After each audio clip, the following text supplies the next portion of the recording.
अस्सलाम वालेकुम। आज जो है वो हमने एनर्जी ऑफ रिवॉल्विंग इलेक्ट्रॉन को डिस्कस करना है। अब बात जो है हम वहीं से स्टार्ट करेंगे जो हमने जो है वो रेडियस ऑफ इलेक्ट्रॉन के अंदर जो है वो हमने बात की थी, या फिर हमने बोर मॉडल के अंदर डिस्कस किया था कि हमारे पास एक इलेक्ट्रॉन जो है वो न्यूक्लियस के गिर्द एक सर्कुलर ऑर्बिट के अंदर क्या कर रहा है, गोल गोल घूमी जा रहा है। तो आप देखें आपके पास जो है ये हमारे पास एक न्यूक्लियस है, ठीक है, और न्यूक्लियस के बाहर जो है ये सर्कुलर ऑर्बिट्स है। इस सर्कुलर ऑर्बिट के अंदर जो है वो हमारे पास एक इलेक्ट्रॉन क्या कर रहा है, रिवॉल्व कर रहा है। अब जब ये इलेक्ट्रॉन जो है ये रिवॉल्व कर रहा है तो आपको पता है कि आपके पास कोई भी बॉडी जो है वो मोशन के अंदर हो तो आपके पास उसकी क्या होती है, एक एनर्जी होती है जिसे आप क्या कहते हो, काइनेटिक एनर्जी कहते हो। अब आपके पास जो है इस इलेक्ट्रॉन की जो है वो एक आपके पास क्या होगी, काइनेटिक एनर्जी होगी। तो आपके पास ये जो इलेक्ट्रॉन है इसकी एक एनर्जी आपके पास क्या आ गई, काइनेटिक एनर्जी आ गई।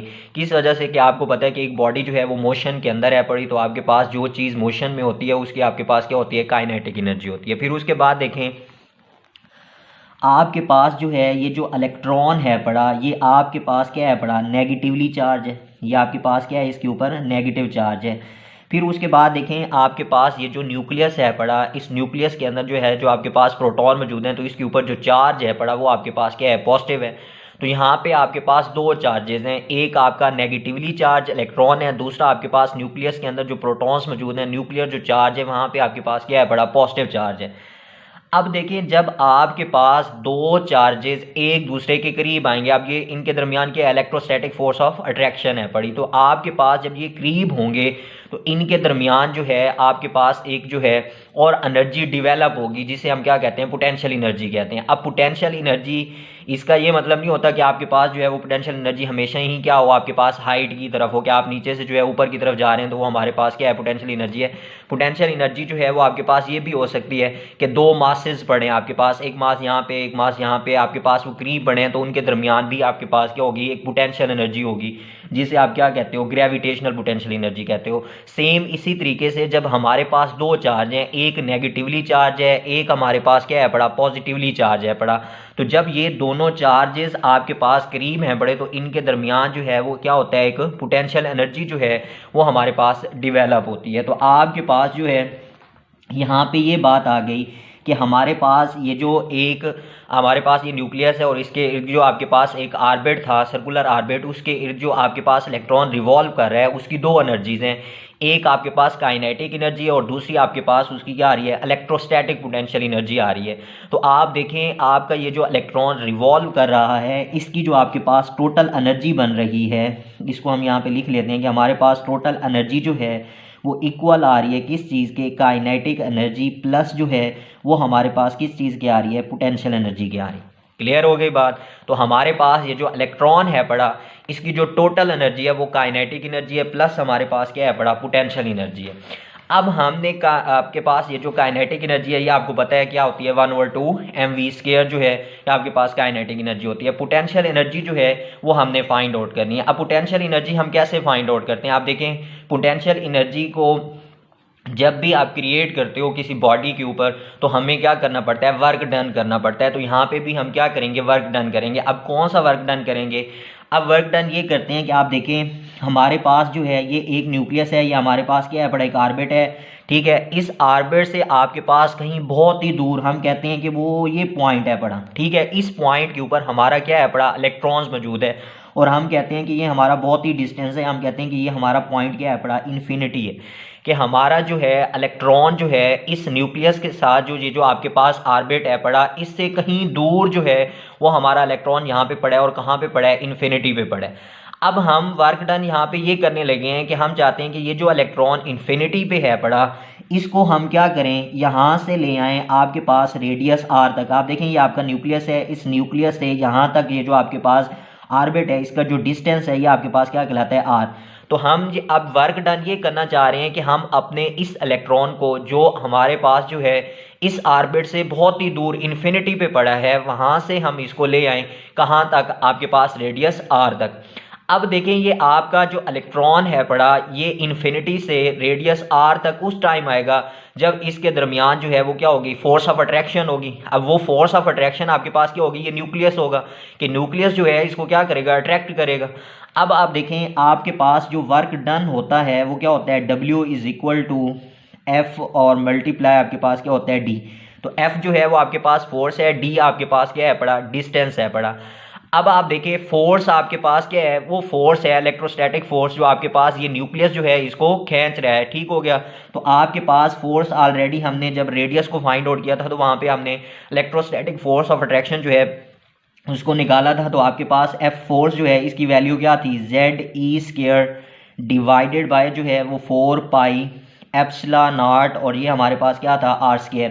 ये मैंने आपको जो है रेडियस ऑफ ऑर्बिट के अंदर जब हम वो फाइंड आउट कर रहे थे तो वहाँ पे इसको क्लियर मैंने आपको बताया था कि Q1 K जो है F जो था वो आपके पास F is equal to K, उसके बाद जो है Q1 Q2 according to Coulomb law divided by आपके पास क्या था, R²। फिर K की वैल्यू जो है वो हमारे पास क्या होती है 1/4 पाई एप्सिलॉन नॉट। तो ये वाली वैल्यू आपके पास वही आ रही है यहाँ पे जो है वो। अब हम इसको दोबारा जो है वो ड्राइव नहीं कर रहे, डायरेक्टली तौर के ऊपर मैंने यहाँ पे लिखा है। उसके बाद देखें हमारे पास क्या है, D किस चीज़ को रिप्रेजेंट कर रहा है, डिस्टेंस को रिप्रेजेंट कर रहा है। अब देखिए हमारे पास डिस्टेंस क्या है, वो डिस्टेंस ये है कि आपका ये जो पॉइंट R रेडियस है, इस R से आप किधर जा रहे हो, इन्फिनिटी तक, ये आपका क्या है, बड़ा डिस्टेंस है। अब आपको नहीं पता कि इतना बड़ा आपके पास डिस्टेंस है, लामहदूद है, तो आपके पास जो है वो टोटल आपको नहीं पता कि ये हमारे पास कितना डिस्टेंस है। तो यहाँ पे हम क्या करते हैं, एक स्मॉल डिस्टेंस लेते हैं, मतलब छोटे पैचेस के अंदर जो है हम कहते हैं कि हमने जो है यहाँ से यहाँ तक जो है कहाँ, यहाँ से जो है यहाँ तक का जो है वो डिस्टेंस ले लिया है। मतलब ये छोटे छोटे पैचेस के अंदर जो है वो डिस्टेंस है, टोटल डिस्टेंस का हमें नहीं पता। तो हम इस स्मॉल डिस्टेंस लेते हैं यहाँ से, तो उस स्मॉल डिस्टेंस को हम क्या नाम देते हैं, DR का नाम दे देते हैं।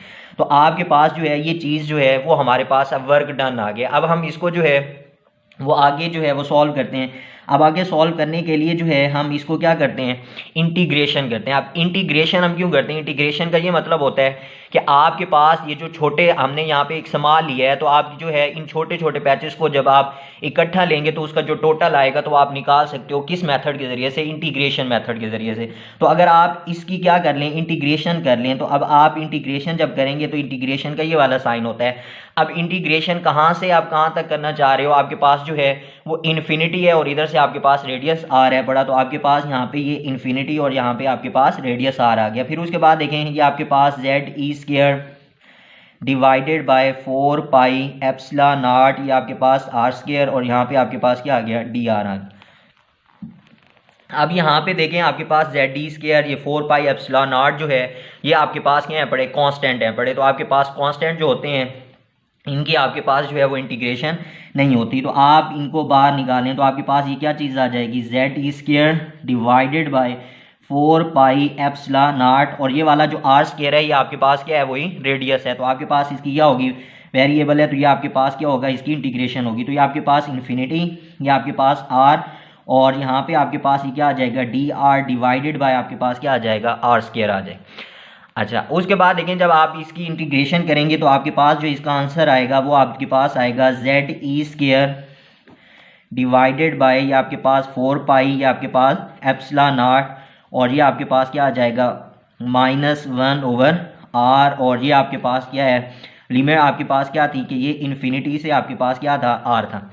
अब आप देखें कि आपके पास ये जो चीज़ होती है इसको हम कहते हैं लोअर लिमिट, ठीक हो गया।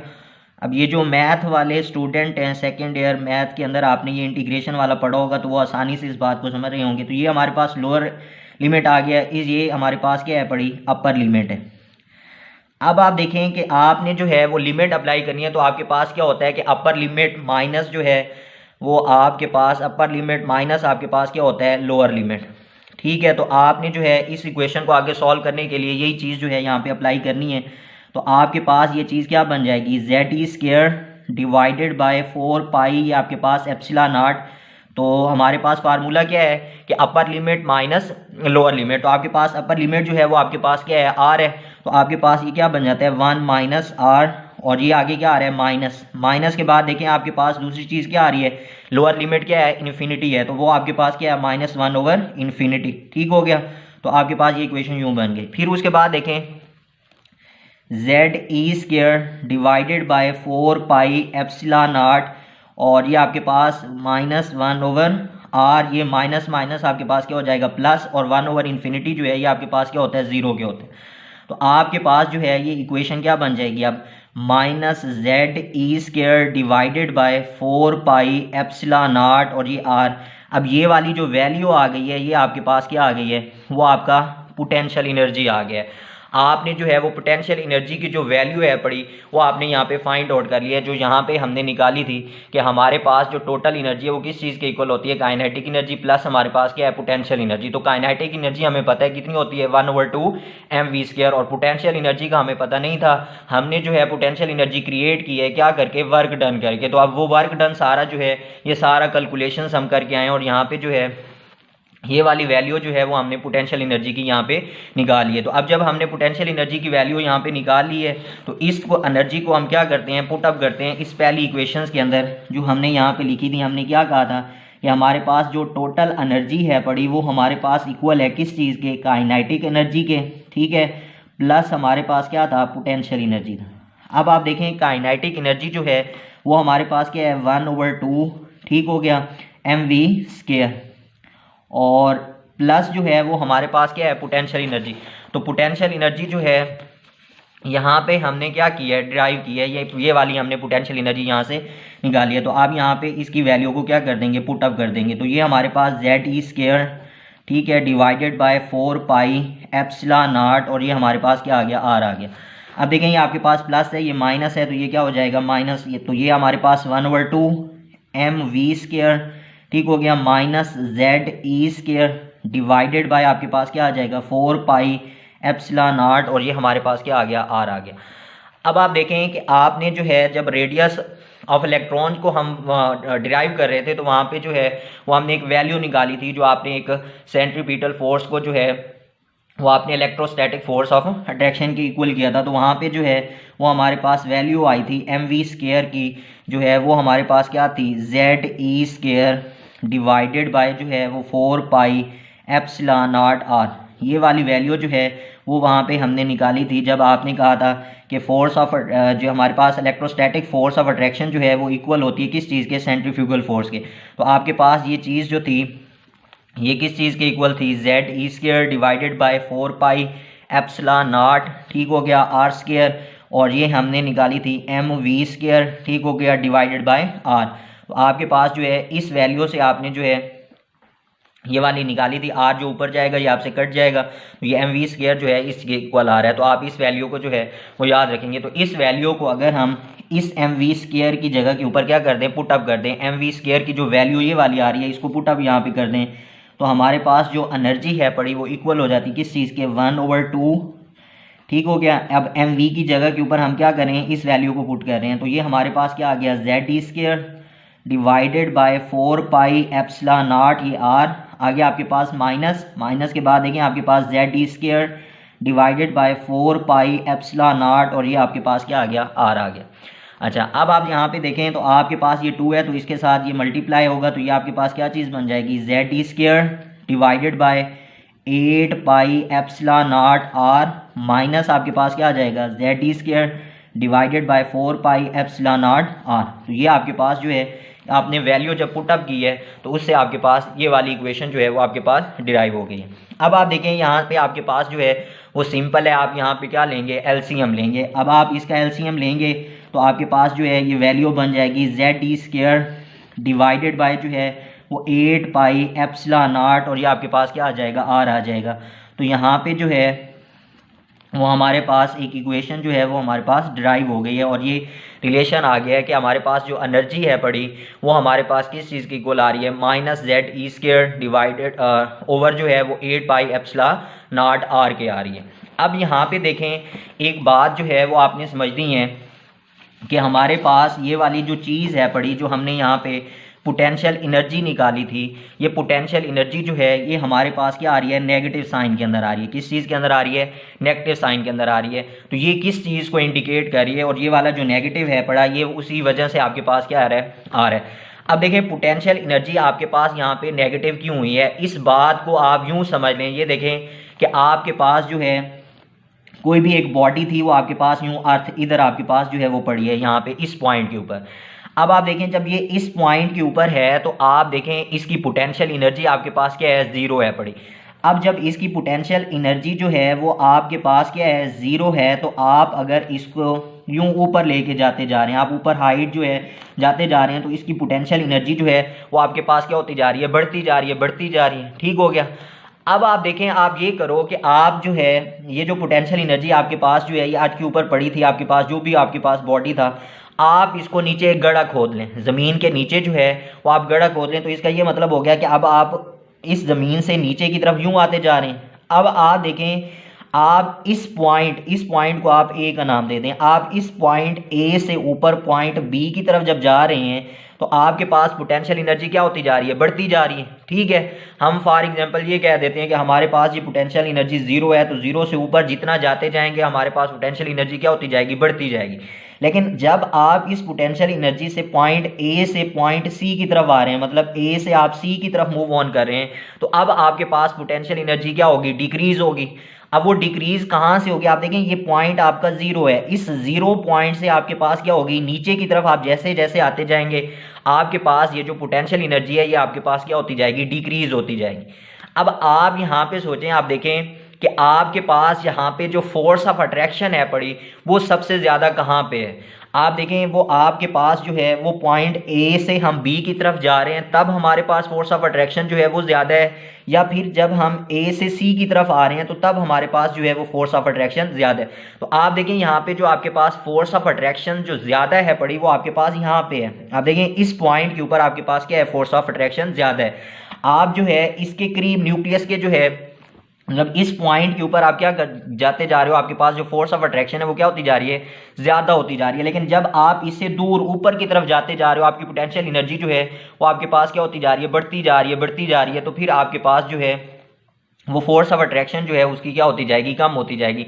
अब आपने इसी मिसाल को जो है वो आप यहाँ पे लेके आए, जो हमने असल बात समझ ली है कि यहाँ पे हमारे पास जो पोटेंशियल एनर्जी है वो माइनस के अंदर क्यों आ रही है। अब आप देखें कि हमारे पास ये जो इन्फिनिटी के ऊपर हमारा इलेक्ट्रॉन्स पड़ा था, तो आपके पास ये जैसे जैसे इस पॉइंट आर के ऊपर आया तो आर के ऊपर जो है वो हमारे पास जो है वो इसकी पोटेंशियल एनर्जी जो थी वो हमारे पास क्या है, जीरो है। जब आप इससे ऊपर की तरफ जाते जा रहे हैं तो हमारे पास इसकी जो एनर्जी है पड़ी वो हमारे पास क्या होती जा रही है, ज़्यादा होती जा रही है। ठीक हो गया। अब आपके पास जैसे ही आप नीचे इस न्यूक्लियस से, आप इस रेडियस आर से नीचे की तरफ आएंगे, आप न्यूक्लियस की तरफ आएंगे, तो आपके पास जो है वो एनर्जी जो है वो आपके पास लेस देन क्या होती जाएगी, जीरो होती जाएगी। ठीक है, तो आपके पास ये एनर्जी जो है जब लेस देन जीरो होगी तो आपके पास ये किधर चली जाएगी, नेगेटिव के अंदर चली जाएगी। आपको पता है कि आपके पास ये जीरो है, तो जीरो इस साइड के ऊपर आप यूं कहते हैं कि +1 +2 इस वन, एंड इस साइड के ऊपर आपके पास -1 -2। तो यहाँ पे यही कंडीशन होती है कि आपके पास जो है जब रेडियस यहाँ पे है तो आपके पास जो एनर्जी जो है वो आपके पास रेडियस आर जो भी आपका न्यूक्लियस था वहाँ पे आपके पास क्या होगी, जीरो। तो आप जैसे जैसे उसको न्यूक्लियस के करीब लेके आते जाएंगे आपके पास एनर्जी क्या होती जाएगी, जीरो होती जाएगी, लेस देन जीरो होती जाएगी। तो जब लेस देन जीरो होगी तो वहाँ पे उसके ऊपर आपके पास क्या आ जाएगा, नेगेटिव साइन आ जाएगा। तो आपके पास जो है यहाँ पे होता ये है कि हमारे पास जो है नियर द न्यूक्लियस जैसे ही आप जाएंगे आपके पास पोटेंशियल एनर्जी जो होगी वो आपके पास क्या होती जाएगी, जीरो से भी आपके पास कम होती जाएगी। तो इसकी वजह जो है वो आपके पास सेम जो है इस वजह से हो रहा था कि यहाँ पे हमारे पास जो पोटेंशियल एनर्जी है वो हमारे पास नेगेटिव साइन शो कर रही थी। अच्छा, अब आप देखें हमारे पास ये जो एनर्जी है यहाँ पे हमारे पास आ गई, तो ये E जो है वो -ZD² डिवाइडेड बाई 8πε0 R आ गया। अब जब आपके पास ये वाली चीज़ आ गई है तो अब आप देखें यहाँ पे आपके पास क्या है पड़ा, R। ठीक हो गया। अब ये वाला जो R है पड़ा, अगर आप इस R रेजे आपके पास क्या है, रेडियस है, जो आपने जो है इलेक्ट्रॉन का रेडियस जो है वो कल हमने फाइंड आउट किया था, तो वहाँ पे आपने इस R की वैल्यू एक निकाली थी। तो वो आपके पास R की वैल्यू क्या थी, ε0 n² डिवाइडेड बाय जो है वो आपके पास πm, और ये आपके पास क्या था, ZD²। तो आप ये जो R है पड़ा, इस R की वैल्यू आपके पास ये वाली है, तो आप अगर इस इक्वेशन के अंदर जो है वो पुट अप कर दें तो आपके पास ये इलेक्ट्रॉन, ठीक एनर्जी आ गया, सॉरी ये आपके पास क्या है, एनर्जी। तो ये आपके पास क्या हो गया, -ZD² डिवाइडेड बाय जो है वो 8π आपके पास क्या आ गया, ε0। तो आपके पास R की वैल्यू अब क्या है पड़ी, एप्सिलॉन नॉट, या आपके पास एन स्क्वायर, या आपके पास एच स्क्वायर डिवाइडेड बाय आपके पास पाई एम, और ये आपके पास क्या आ गया, जेड डी स्क्वायर आ गया। ठीक हो गया। तो ये आपके पास डिनोमिनेटर के अंदर है तो ये ऊपर जाएगा, तो ये आपके पास क्या हो जाएगा, मल्टीप्लाई। तो यहाँ पे इसको लिखते हैं तो आपके पास ये इक्वेशन कुछ यूँ बन जाएगी कि ये माइनस जेड ई स्क्वायर, ठीक है, ये वाला। फिर उसके बाद देखें ये ऊपर जा रहा है तो आपके पास ये मल्टीप्लाई होगा, तो ये पाई एम जेड ई स्क्वायर हो गया, डिवाइडेड आपके पास क्या आ गया 8, ये आपके पास पाई, ये आपके पास एप्सिलॉन नॉट, और ये मल्टीप्लाई आपके पास एप्सिलॉन नॉट, ये आपके पास एन स्क्वायर, और ये आपके पास क्या आ गया, एस स्क्वायर आ गया। अब आप देखें आपके पास जो है ये z और ये z, तो ये आपके पास z स्क्वायर, ई जो है वो आपके पास क्या हो गया 4, ये आपके पास पाई, ये आपके पास m। फिर उसके बाद देखें आपके पास यहाँ पे 8 के बाद जो है वो पाई के बाद देखें एप्सिलॉन नॉट, तो ये आपके पास एप्सिलॉन नॉट स्क्वायर। फिर उसके बाद देखें आपके पास n स्क्वायर, और फिर आपके पास क्या आ गया, h स्क्वायर आ गया। अब आप देखें आपके पास यहाँ पे पाई है, तो पाई जो है वो इस पाई से जो है वो आपके पास कट जाएगा। तो जब आपके पास यहाँ पे जो है वो माइनस भी है तो पाई इससे कट जाएगा, तो आपके पास जो है वो इक्वेशन कुछ यूँ बन जाएगी कि आपके पास जो है वो माइनस जेड स्क्वायर ई आपके पास जो है 4 हो गया, और ये आपके पास m डिवाइडेड बाय 8, उसके बाद जो है वो आपके पास epsilon not square n square, और आपके पास क्या आ गया h स्क्वायर, और ये चीज़ है कि आपके पास एनर्जी है। तो ये आपके पास यहाँ पे क्या आ गई, फाइनल इक्वेशन आ गई। अब ये फाइनल इक्वेशन जो है वो आपके पास एक इलेक्ट्रॉन की जो आपके पास एनर्जी है बड़ी टोटल, वो आपने क्या कर लिया है, कैलकुलेट कर ली है। अब यहाँ पे जो है वो आप वैल्यूज़ को पुट अप करें तो आप जो है वो इलेक्ट्रॉन की एनर्जी जो है वो आप क्या कर सकते हैं, यहाँ पे फाइंड आउट कर सकते हैं। तो अब हम जो है वो करके देखते हैं। आप देखें हमारे पास जो है जो वैल्यू आई है ई की, वो हम इस पेज के ऊपर लिख लेते हैं कि हमारे पास ई जो है वो इक्वल है माइनस जेड स्क्वायर आपके पास E4, ये हमारे पास m हो गया, डिवाइडेड बाय आपके पास क्या आ रहा है 8 epsilon not square n square, और ये हमारे पास क्या आ गया, h स्क्वायर आ गया। ठीक हो गया। अब देखें ये हमारे पास जो है ये टोटल एनर्जी आ रही है। अब इस एनर्जी को जो है आप यूं कह लें कि हमारे पास ये जो z है पड़ा, अगर हम कहें कि ये हमारे पास क्या है 1 है, मतलब आप किसकी बात कर रहे हो कि हमारे पास न्यूक्लियस के अंदर जो है वो प्रोटॉन क्या है पड़ा, 1 है, तो वो किसके अंदर होता है, हाइड्रोजन के होता है। तो आपके लिए हाइड्रोजन एटम के लिए अगर आप इस चीज़ की एनर्जी को फाइंड आउट करना चाह रहे हैं तो फिर z जो है वो हमारे पास क्या होगा, 1 होगा। तो आप देखें जब z की वैल्यू आपने 1 पुट अप की है तो E जो है वो आपके पास क्या हो जाएगा, इक्वल हो जाएगा आपके पास जो है वो E4, ये आपके पास m डिवाइडेड बाय आपके पास क्या आ गया 8 एप्सिलॉन नॉट, ये आपके पास स्क्वायर n स्क्वायर, और ये आपके पास क्या आ गया, s स्क्वायर आ गया। उसके बाद देखें आपके पास जो है ये माइनस E4, ये आपके पास m, उसके बाद आपके पास 8, ये आपके पास एप्सिलॉन नॉट स्क्वायर, ये आपके पास क्या आ गया h स्क्वायर, और आपके पास जो है इसको हम यूं 1/n स्क्वायर जो है लिख सकते हैं। तो आपके पास जो है इक्वेशन कुछ यूं बन गई। अब अगर आप जो है इसकी वैल्यूज़ को क्या कर दें, पुट अप कर दें इन सारों को, इनकी वैल्यूज़ का आपको पता है, ये आपके पास चार्ज है, ये आपके पास m है, ठीक है, मास ऑफ इलेक्ट्रॉन है, ये आपके पास प्लांक्स कांस्टेंट है, ये आपके पास वैक्यूम प्रिमिटिविटी वाला कांस्टेंट है। कल हमने रेडियस ऑफ ऑर्बिट के अंदर जो है इसको हमने देखा था। तो आप इनकी वैल्यूज़ को आप क्या कर दें, पुट अप कर दें। तो जब आप इन सारी वैल्यूज़ को पुट अप करेंगे तो आपके पास जो आंसर आएगा वो आपके पास जो है आंसर बन जाएगा, आपके पास जो है वो -2.178 मल्टीप्लाई 10⁻⁻18, और ये आपके पास क्या आ गया 1/n स्क्वायर। ठीक हो गया। और ये आपके पास इसका जो यूनिट आ गया वो आपके पास क्या आ गया, जूल आ गया। तो ये आपने जो है वो फाइनल निकाली है। अब आप देखें इस इक्वेशन से हमारे पास जो है वो एक रिलेशन आ रहा है, और वो रिलेशन कुछ यूं बन रहा है कि एनर्जी जो है वो हमारे पास क्या है, बड़ी इन्वर्स रिलेशन है किस चीज़ के, n स्क्वायर के। अब n आपके पास क्या है, आपका वो क्वांटम नंबर है पड़ा। आपके पास जो है वो पहला ऑर्बिट जो होगा वो आपके पास n1, फिर दूसरा जो होगा वो n2, फिर तीसरा जो होगा वो आपके पास क्या होगा n3 होगा। तो आप देखें ये आपका ये वाला जो रिलेशन आया है, ये रिलेशन हमें क्या इन्फॉर्मेशन दे रहा है, क्या नॉलेज हम इससे ले रहे हैं, और वो ये है कि आप देखें आपके पास जब ये इन्वर्स रिलेशन है तो इसका ये मतलब है कि आपके पास ये जो आपका ऑर्बिट है, फॉर एग्जांपल आप क्या कर रहे हो कि आप न्यूक्लियस से दूर जाते जा रहे हो, मतलब आपका ऑर्बिट क्या होता जा रहा है, है, बढ़ता जा रहा है। आप एक से दूसरे में गए हैं, दूसरे से तीसरे में, तीसरे से आप क्या होते जा रहे हो, चौथे के अंदर जाते जा रहे हो। आपका ये जो क्वांटम नंबर है वो बढ़ता जा रहा है। तो फिर जब ये बढ़ता जा रहा है तो आपके पास ये जो एनर्जी है पड़ी, ये आपके पास क्या होती जाएगी, कम होती जाएगी। क्या होती जाएगी, आपके पास यहाँ पे कम होती जाएगी। तो आपके पास ये जो n है पड़ा, ये आपके पास इंक्रीज हो रहा है, तो आपके पास एनर्जी क्या हो रही है, कम हो रही है। अगर आपके पास जो है वो आप न्यूक्लियस के करीब आते जा रहे हो, आप हायर ऑर्बिट से किधर आते जा रहे हो, लोअर ऑर्बिट्स की तरफ जो है वो आप आते जा रहे हो, तो आपके पास जो है ये जो एनर्जी है पड़ी, ये आपके पास क्या होती जाएगी, फिर आपके पास बढ़ती जाएगी।